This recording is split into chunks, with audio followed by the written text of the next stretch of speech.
Good morning. My name is Jessica, and this is my introduction video. So the first thing is my understanding of balanced literacy. So balanced literacy, from what I've seen with my research, is a combination of whole language and phonics, trying to work together to make to help each child learn to read and write.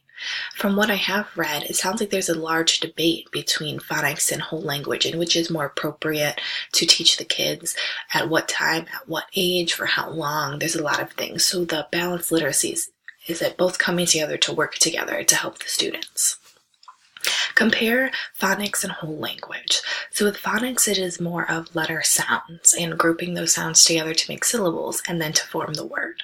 It is more repetitive, and it is more of a bottom-up approach versus whole language, where whole language is guided more towards independence and progressing on their own. Excuse me.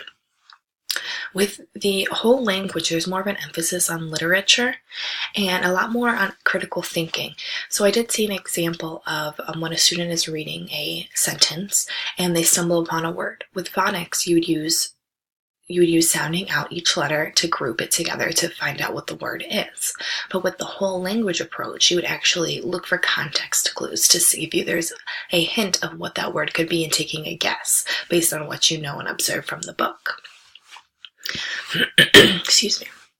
So what do I expect to learn in this course? I hope to learn a lot. I am not very strong as far as the English as a class. I struggled as I was young with syllables and phonics, so I think it'll be great as a refresher to teach me better, and then I can start introducing it into my students now, my preschool room that is 3 to 4, that I can really start introducing these concepts to them. So that's all. Thank you.